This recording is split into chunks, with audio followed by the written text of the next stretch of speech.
Hello and welcome back to It's Not Just Black and White, where the topics that we discuss are most likely going to be controversial. So if you're easily offended or even very difficultly offended, this may not be the place for you. As always, my name is Ali Lake and I'm sitting here with Corey Bearclaw and Jordan Brown. What up? Gentlemen, thank you for coming together once again. It is a beautiful sunny California day. This week we'll be discussing once again quite a heavy topic, but the chain of events that have taken place after the February military coup in Myanmar, formerly known as Burma. The reason we're speaking about it is because the mainstream media in the US does not seem to be covering it at all, and the average American doesn't even know that Myanmar is a country, let alone of the crisis in the country that has escalated to outright civil war between the military and the people. So just to set up a little bit about Myanmar, where it's located, and a little bit of facts for that, so I'm going to give you a rundown. Myanmar, formerly known as Burma, is a Southeast Asian country next to India and Bangladesh. It is a member of the Association of Southeast Asian Nations, also known as ASEAN, which is ironic, which is a free trade agreement between nations to, among other things, stimulate economic growth in the region. Members include Indonesia, Malaysia, Philippines, Singapore, Thailand, Brunei Darussalam, Vietnam, Laos, which is now Lao PD, Myanmar, and Cambodia. So the religious composition of Myanmar is it's about 87.9% Buddhist, 6.2% Christian, 4.3% Islam, and 1.6% other. The population is approximately 55 million people today, which houses approximately 0.70% of the world's population. And life expectancy, it seemed a little bit high to me compared to most Southeast Asian and Asian nations. It's 67.78 years in terms of both sexes.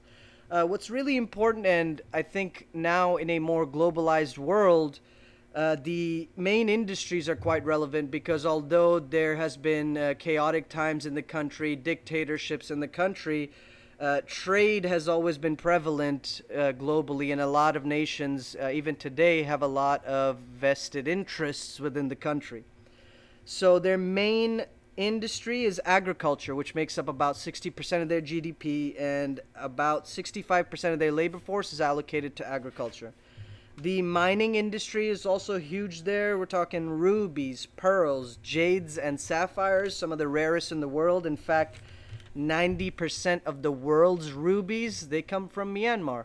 I just learned that, and you look at rubies are, one of the most precious gems ever existed, and that would mean that they, even through all their dictatorships, have controlled the ruby trade, and that says a lot.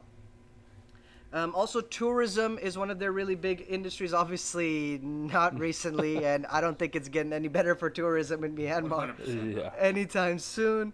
And oil and gas. Now, oil and gas is a pretty good industry there. It's also home to one of the oldest petroleum industries in the world. And what's tragic about it is that it didn't ever get a chance to really flourish into like an OPEC-sized market. There's been several years of isolation from the country by member nations or surrounding nations. There's been sanctions upon sanctions from international communities, which is what's happening once again, and poor government policies and poor investing. So, do we know what those old sanctions were? Or, like, why? So I don't know what exactly the sanctions were, but I can kind of guess as to why they were sanctioned so much. If you remember, there's a famous Burmese protest of a Buddhist monk who lit himself on fire. And what he was protesting was oppression by a military regime that truly treated the people as subhuman, and that's kind of, in a lot of ways, what's happening today, which is why I'm saying that I don't think it's going to get any better for Myanmar anytime soon. and a lot of poor policies that they made as well, and investing poorly. And investing poorly in nations like this in times of chaos is more like a lot of corruption in the government. So money that's supposed to be allocated for economic growth of a country is usually just going into politicians' pockets, and in this case, it was military leaders.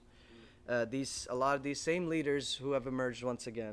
So the challenges that Myanmar's economy faces and has faced for several years. So in 2011, Myanmar saw its first civilian government emerge after more than half a century of military dictatorship.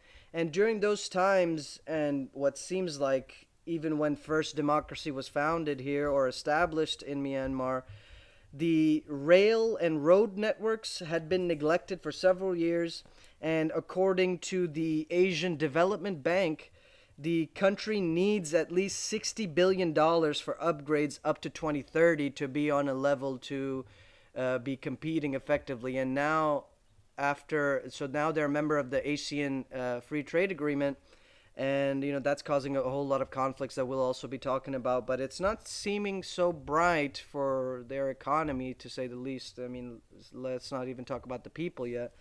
Now, obviously, that's over now, right? The growth, the economy going in a good direction. Mm-hmm. They're definitely not getting any more funding anytime soon, and we'll talk about how the military has been trying to recoup their funds in other countries, and they have now been sanctioned for that, and they're not going to get any money anytime soon. So it's looking pretty grim for the country. Myanmar, this is a huge problem trade side, but there's a huge illegal black market that runs in Myanmar. Not only animals, but also drugs. What I just found out recently is that Myanmar is the world's second largest source of opium after Afghanistan. Wow. Yeah, I had no idea. That's huge. Crazy. Wow. That's huge. North Korea isn't up on that list? Is North Korea growing opium? They are a huge drug dispensary country. I don't have the answer to that, but you bring up a good point. But the reason why I said second to Afghanistan, because we know now that Afghanistan controls like 80-90% of the world's opium. So that's a hell of a reason. And that's maybe the reason why our military is in there. Let's not get into that today. Yeah. So let's talk political parties a little bit. So some of these parties have existed the whole time, but they were silenced and whatnot, or they were just existing as propped up things to show like a false democracy. But now these are the parties that exist today. So we have the Union Solidarity and Development Association, also known as the USDA, the National Unity Party, the National Democratic Force, the Shan Nationalities League for Democracy, and the Shan Nationalities Democratic Party.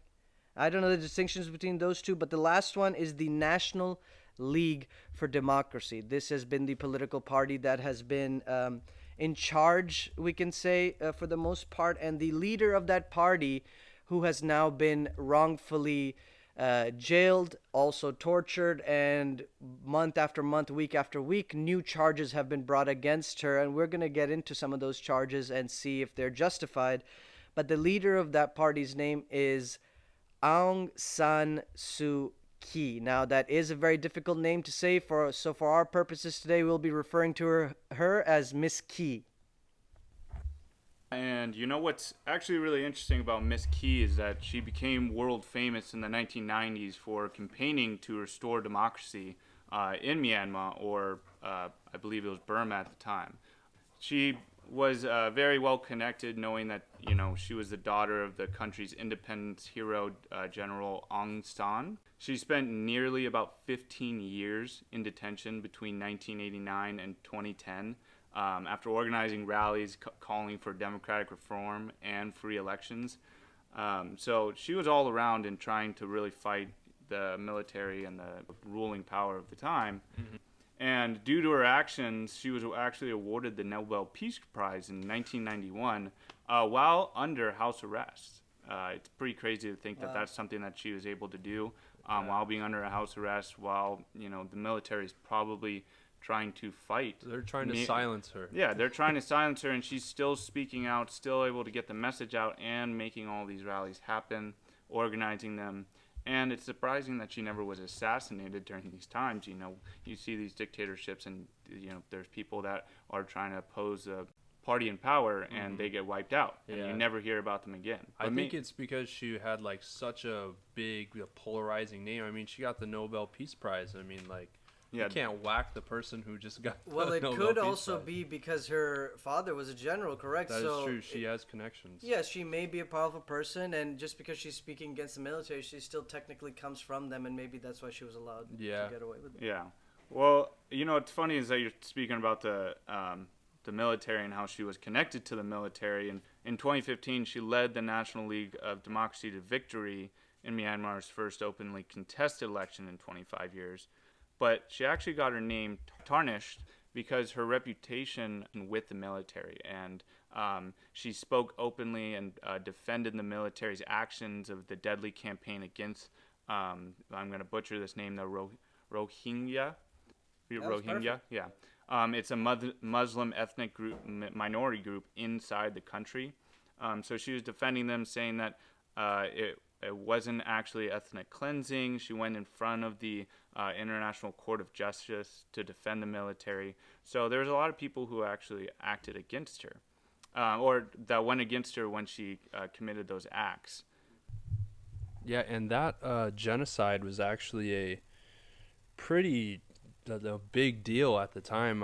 I mean, over like 700,000, Rohingya Muslims were displaced or killed. It's quite shocking, right? And this was all executed by this same military that's executing this coup right now, this power grab, to say. Yeah, and even today, this same group is actually the largest displaced Muslim group in the world right now. Really, even more than the Chinese Uyghurs? Yeah, because that seems to be like a much smaller group where this had been like complete, like a whole part of their society, like a real part, like involved part of their society. Now, Wow. I don't know the exact numbers, but that's what my sister was telling me. She's in global politics, right? That's I what see. she was telling me. So it's actually like super interesting because the reason that she said that this was not a genocide was because the Rohingya Muslims are not considered an ethnic group at all in Myanmar. Like, they don't even see them as a thing. Right there, that's a perfect example of why we even come together and record this, because she's up for democracy, but yes, she also says this, so it's clearly not black and white right there. Yeah, seriously. Well, on the same token, the Myanmar actually considered them illegal immigrants and denied them citizenship. So in a way, they could be arguing, and she could have been arguing, saying, hey, they were breaking the law and they needed to get out of this country. And through the process of fighting and them trying to stay, some people died, obviously, and they were quote unquote displaced. But were they actually displaced, or they were kicked out because they were never granted citizenship? Yeah, it gets a little foggy there. Yeah. So this coup, like, what's it about? Why is it happening? What's their reasoning for it? Who's doing what? Can you tell us a little bit?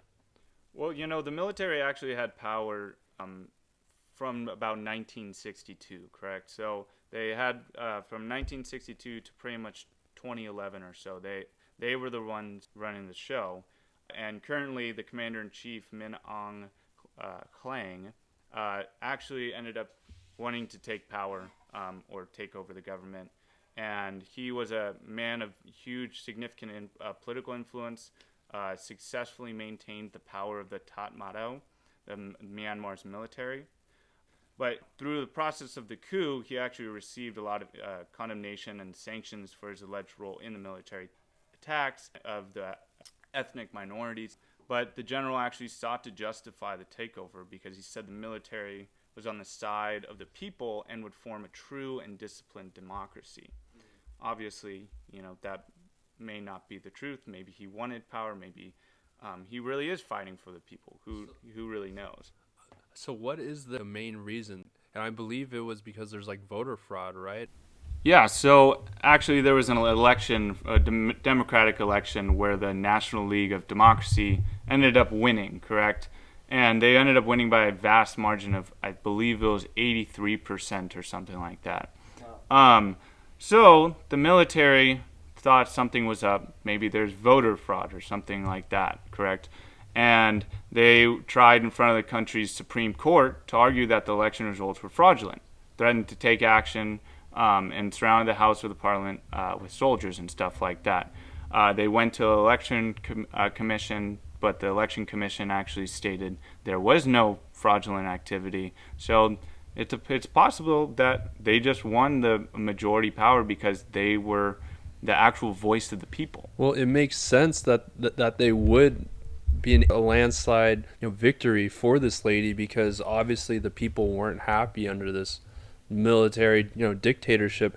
And when I first heard about this back in like February, I thought it was super interesting because here in America we were going through the same thing. One guy's saying there's voter fraud, and they're saying, oh, there's no evidence, but so it's this. I thought they're just trying to play the same card as the parties here. So the military invoked a certain clause in the Constitution, correct, for why they're doing it? Yes. Can you say that for me? Because I want to understand that, because I'm a bit, I have a real major concern about how the military is going about this. So what exactly are the words they use to justify? Yeah, it's interesting because the article that they use is 417 in their Constitution, and this is what it says verbatim.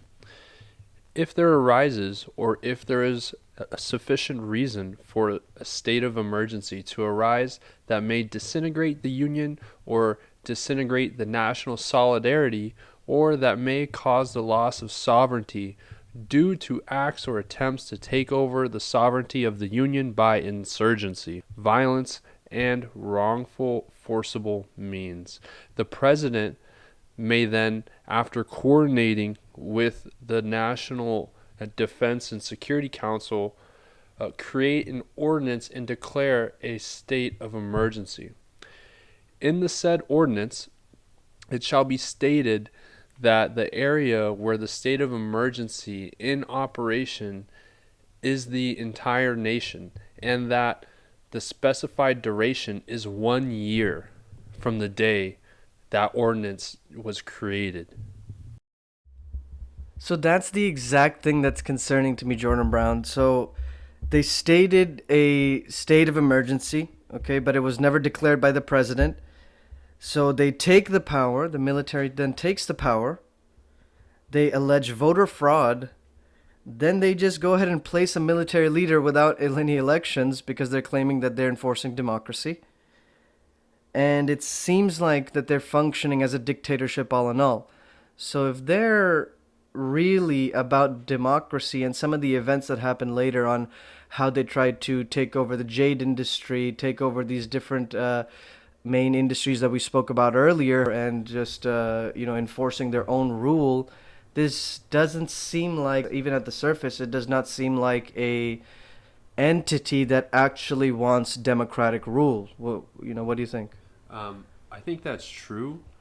I think that they can't say that they're trying to install democracy or improve democracy, because they're quite literally arresting the family members and any vocal critic to this regime. And if they can't find that specific individual, they go after their family and stuff. It's these low blows that they're pulling that's completely anti-democratic. And according to their constitution, it's the president that's supposed to declare this state of emergency. But as we know, the military's first action was to arrest the president, right? Without any proof of her involvement or wrongdoing, anything like this. They just said, hey, you're the problem, and let's... And even still, you look at now these protests that, they began as peaceful protests, what they're now calling, quote unquote, civil unrest. Mm-hmm. It started as peaceful protests, people just, saying, hey, this is wrong, or whatever. And immediately from the peaceful protests, the military came in, started beating these guys up, shooting them. And now all of the protests, it's now de-escalated into outright civil war.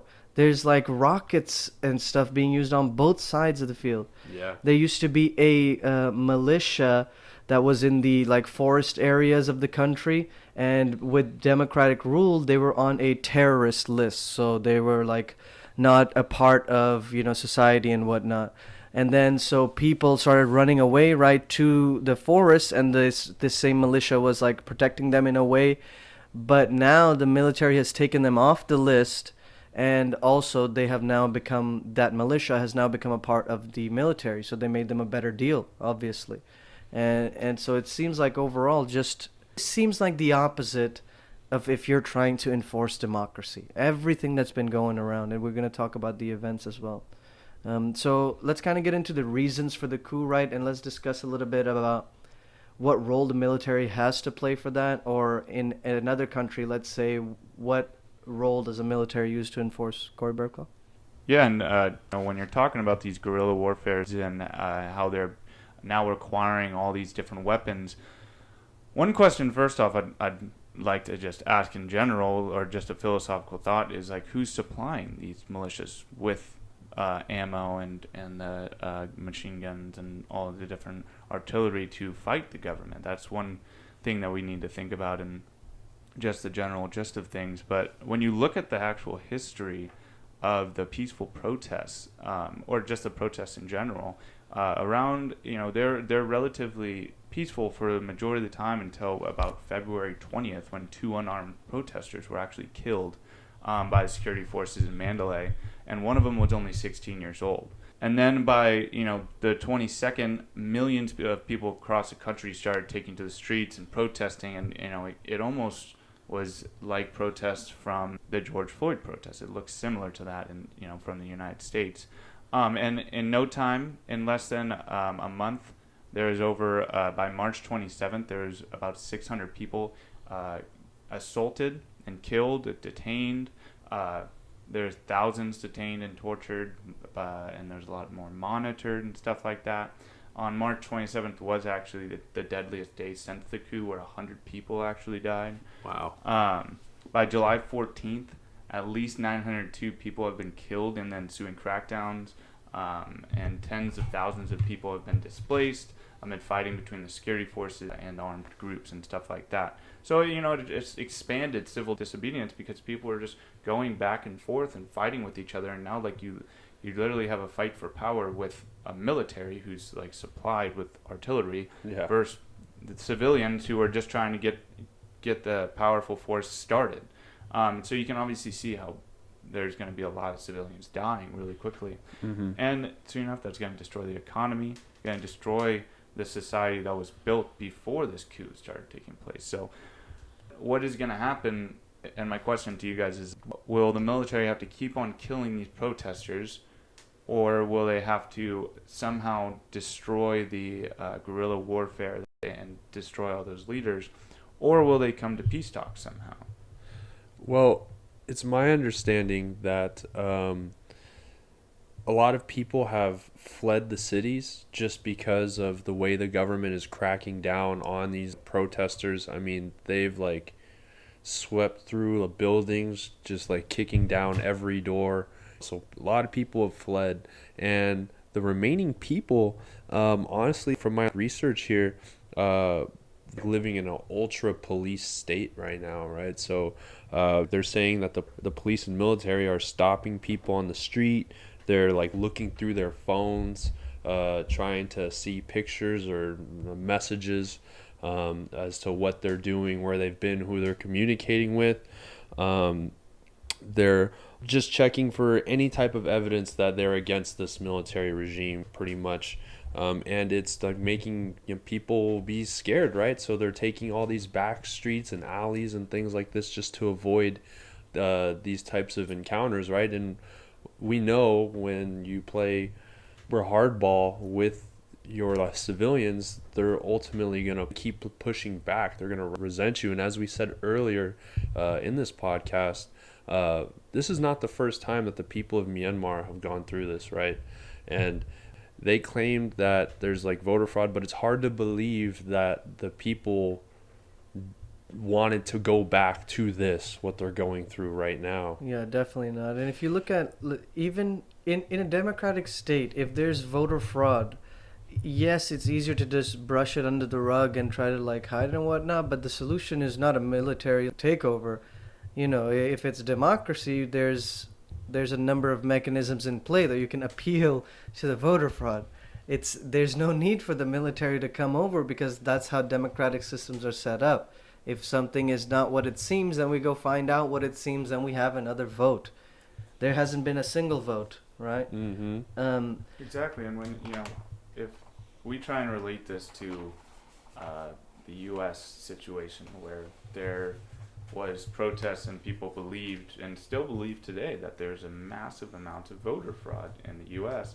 And could you guys imagine if the military came in and was like, yeah, we believe there's voter fraud, and we're gonna arrest Joe Biden and Kamala Harris, and we're gonna restart this entire process in here. But Yeah. for now, you guys And you we're guys in don't charge decide. while this is going down. Yeah, yeah, exactly. And Yeah. like you obviously we saw the protest with George Floyd. You can see how quickly civilians can turn on the government and can cause destruction, but also get their message out.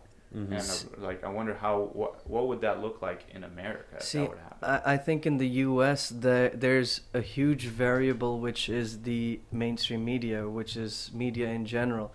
Because let's say that the people are upset with the government or how things are going. What would they do?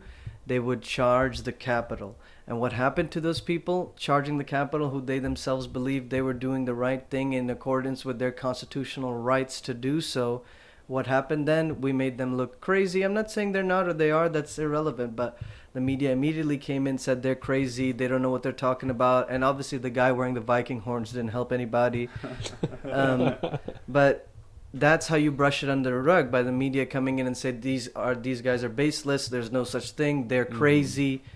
When you call somebody crazy, you immediately disqualify them for making a good enough point for you. And before we move forward, I wanted to touch on also, you said who's supplying them, correct? So Yes. the militia, right, the military made a deal with them. So the military, whatever weapons they have, they are sharing with them. And that's why they have like crazy rockets and whatnot, right? But I think Jordan Brown was telling me he was watching a conference, a Russian ambassador, or was it? Oh, yes. The head of Russia's state arms exporter had said that Moscow, this is a quote, that Moscow was working very closely with the ruling junta, that's the coup, so the military, to supply it with military hardware and aircraft. So, and I believe Russia is the only country who's come out publicly saying that they're supporting this new regime. So before the coup, Australian arms had a huge contract with Myanmar. But I think during the middle of the coup, and after a number of sanctions to their leaders, Australia pulled that deal. So they didn't want to be associated with this kind of, I guess, negative PR. And Russia just likes money. Russia's apparently just trying to seize the opportunity and, because if this military wins, you can forget about democracy in Myanmar. And that's an ideal situation for Russia. Yeah. Because they don't mind, right? And they're also they do it on a grand scale. They do the same type of rule. Yeah, you take over by force and you make your friends rich. It's Russia's motto. Yeah, right? and you will go out and silence anybody who opposes. Yeah. It's divide and conquer, and then you obviously want to make sure you silence the other side that you're not trying to support, right?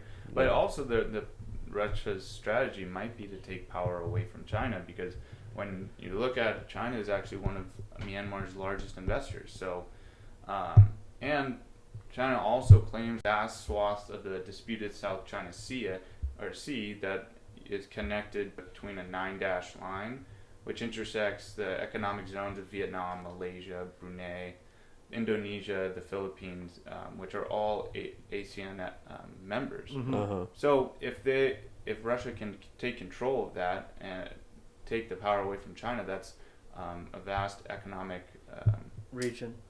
region, Yes. but also improvement for Russia and downfall to China if they're able to control that. Yeah. So I think we don't So yes, Russia is supporting, and China has publicly said that they're not supporting. They had nothing to do with this, but also militarily, this is also out of China's playbook, right? They also do the same thing. So if they're saying publicly that they don't support it, we can't just take their word for it. We have to see what their vested interests are, Yeah. and like you said, they're the largest investor in the country. But what's very interesting about what Corey said is because I remember reading an article. This was like a few months back. I don't have it here in my notes, but the military was, because they're obviously lacking evidence right now. They haven't put out any type of evidence to the world or to the public as to where this voter fraud came from or whatever. We'll get to that a little bit like later. I have some pieces on it, but they had stated that they believe that the leaders of this Democratic Party were trying to conspire with China, and they were doing this to get farther away from China. That was one of their excuses for this coup. If that's true, I mean, I don't know, but like I said, they've lacked a lot of forthcomings with their findings, so this could just be a claim of validation, but it would make sense as to what like Corey said, because they might be getting away from China and maybe going more towards Russia. Who knows at this point. Yeah, I mean, either way, that's more of like an international scene. If you look at domestically, what it clearly is a power grab, and even still, and again, I keep going back to this. If you are instituting or enforcing democracy, then what's happening now with outright civil war would not occur. Things would eventually get better. So and I'm saying this over again, I just don't get how you enforce democracy by taking over militarily, Yeah, because yeah. it seems like an oxymoron. I feel like they don't know any other way as to how they can enforce democracy, right? I mean, or enforce like whatever they want. I mean, because as we said, they've had a deep, rich history of this type of rule, and the best way they know how to take control of anything is just to Just go out there and take go out, control. exactly, go out there and smash everybody, and that's just like how they do it. And it's interesting that the whole world has like ridiculed them, publicly, but like Moscow is making this military regime legitimate in many ways. So, question to ask is the military in the right if they're trying to seize power and they truly believe that there is voter fraud, or do we believe that the NLD and the new party that came into being election was in the right and there was no voter fraud? What do you guys think? It's hard to tell because the NLD and all these other people who were arrested haven't been able to say anything. They haven't been able to give their side of the story at all, right? And the military, they claim that there's been 8 million cases of fraud.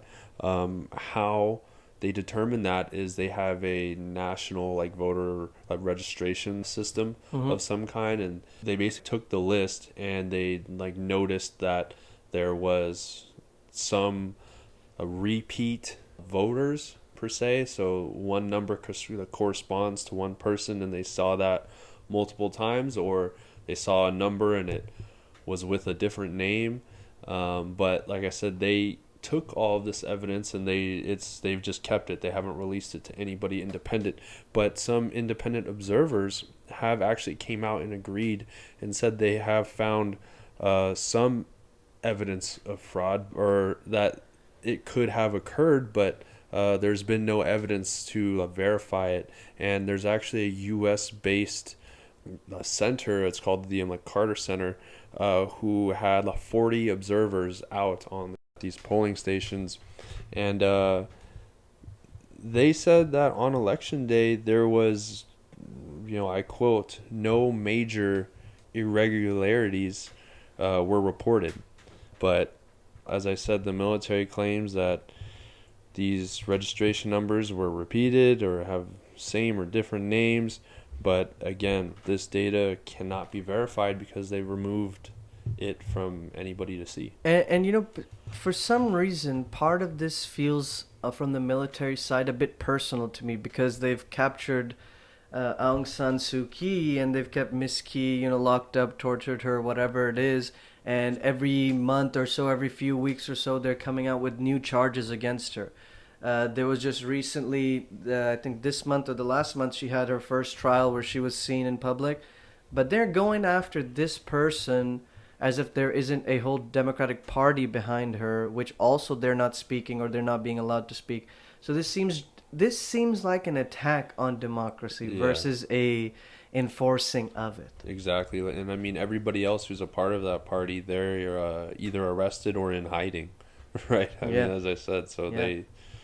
So as of right now, what do you guys think would be the best solution going forward? Like from today, going forward, do you think that the military should go out and be like, hey, this is our evidence, and show it to everybody in the public, and so at least people can see what they're seeing, and then maybe take a less aggressive approach towards the protesters and chaos and stuff like that? Because when you think about fighting, you have both sides are going to continue to fight until it's the last man standing. But if one side in a way swallows their pride and stops shooting, stops punching, then the people are going to go back to continuing to just protest.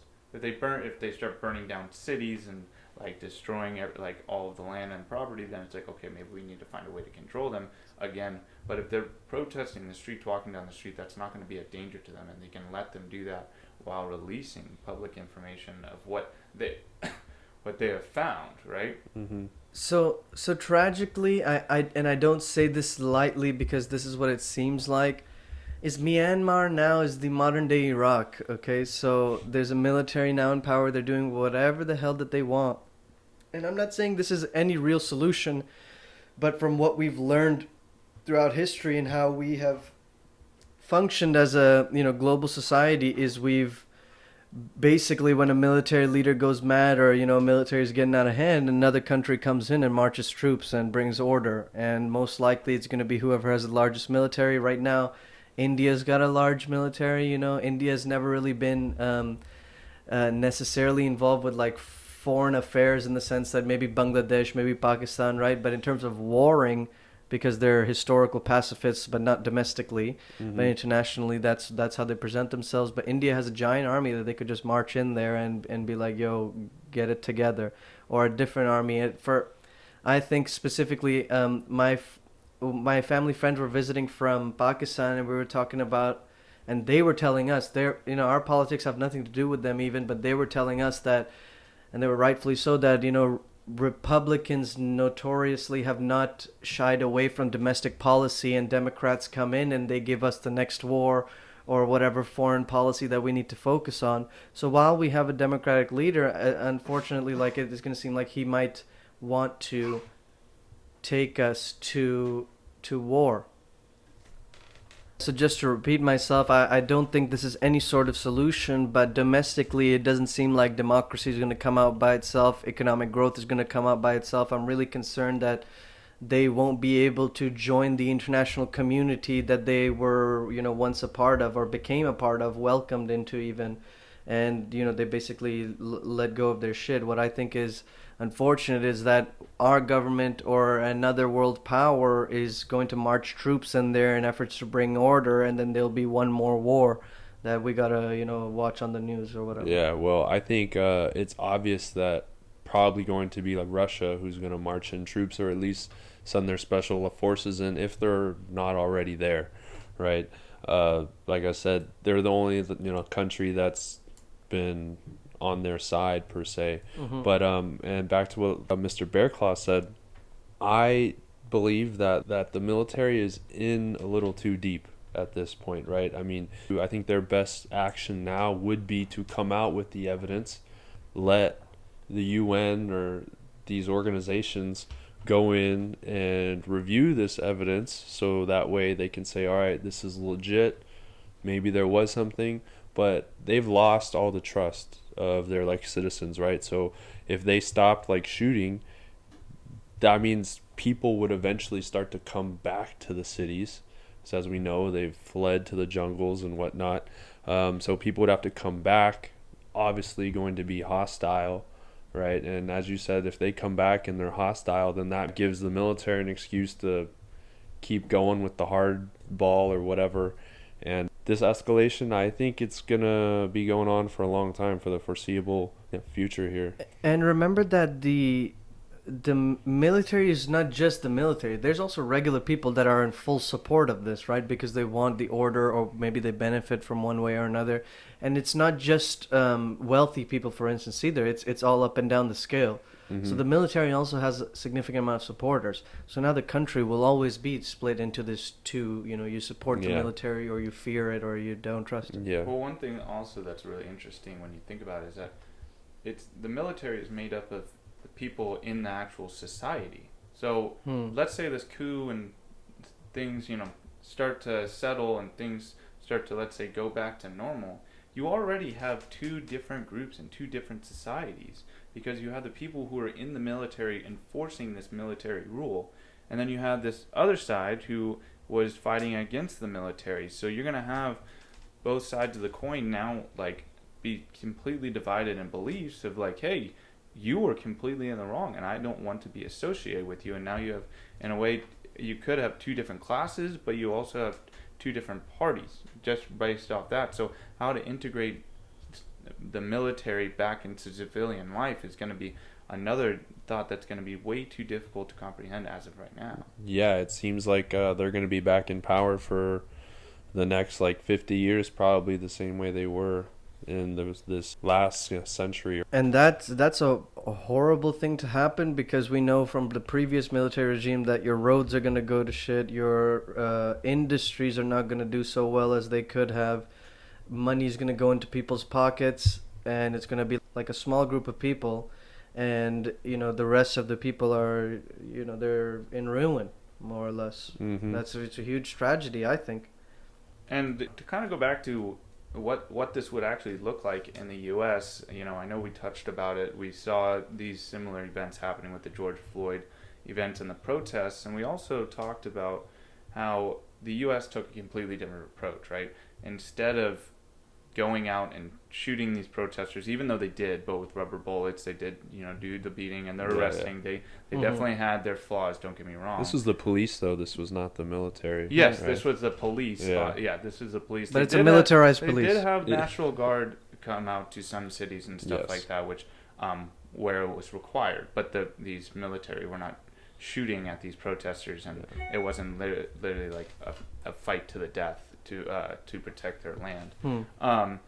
And kind of the approach that I touched on before was how the U.S. did take the approach of putting a foot in their mouth and swallowing their pride. In a way, they promoted the protesters, saying that, hey, these guys are right. And in the end, the protesters felt like they won, and so they stopped protesting as much, stopped destroying the cities, and everyone kind of went back to what they were doing. They laid punishment on the police that killed George Floyd and stuff like that, so the protesters felt like they won. And my question to you guys, what do you guys think that this would look like in the U.S. outside of the George Floyd? See, I mean, what you just described is exactly what we can argue, is America democracy or not, but this is what, in a democracy, what it looks like.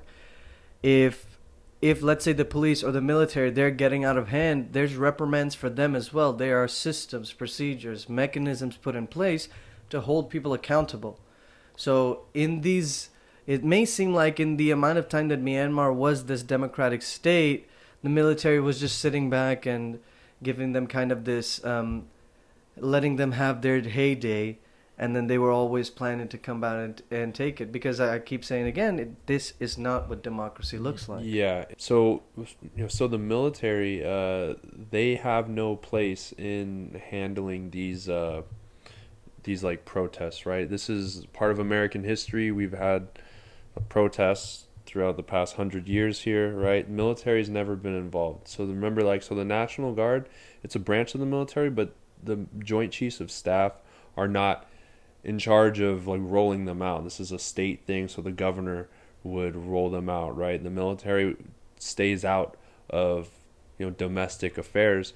And remember, there was the evidence of this like voter fraud and things like this here, it never really like came out, right? They've done tons of I guess like digging into this, and there has been nothing. There's been inconclusive like findings, so it's hard for someone to say, oh, like this happened and we need to declare like martial law and get this thing back under control. And even still, it's the governor requests for a National Guard or military, and then it goes up the chain, up the chain, up the chain, and then gets approved. So what's also clearly missing in Myanmar is, you had Miss Kyi, like, as the de facto leader of the place, but it was just her. Like, you would have her decisions and then her party. There wasn't this bureaucracy, red tape. There was no levels of bureaucracy that, secured the position of what a president should be in a democratic state, which is why clearly it's so easy that the military just took one person out and quiet the party, and now they have all the control.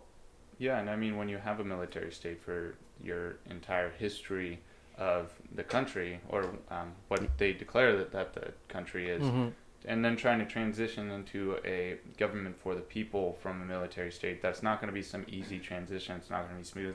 And it's definitely not going to take the 10 to 20 years that it's been going on for right now. They're probably going to go back and forth multiple times. Yeah, like we said, it took us 300 years and we still barely figured it out. Yeah, and like you said, Ollie, I feel like this whole democratic thing has been going on, as we said, for like a decade now. And believe like the military was probably planning on like taking over because they're like, yo, this has been going on for too long. And we want to get back to calling the shots, and it didn't matter what the results were. They were always going to do this, and I wouldn't be surprised if that's the case. Yeah, I agree. There it is. I think that's a great discussion. We talked about a number of things. We talked about some facts and some industries that are really strong in Myanmar, or were strong, or that are increasingly relevant in the international community. We talked about their politics, how they're set up, who's in charge or who was in charge, and the reasons for the coup, and what role the military has to play in, enforcing democracy, whether they're needed or not. We talked about some of the events as well. We'd recommend that you guys go look this up and see all of the events that have occurred since the February beginning of the coup. There's a lot of de-escalation. We're really concerned now about the country. Not enough people are talking about it. So if you hear this episode, firstly, thank you. But secondly, talk to your people, share it with people so, we can spread the word. Because today, from what we've heard and from where we stand with the people of Myanmar, and we think you should too. And that's all. As always, thanks for tuning in. My name is Ali Laik, and I'm sitting here with Jordan Brown and Corey Bearclaw. Thank you very much. Good night.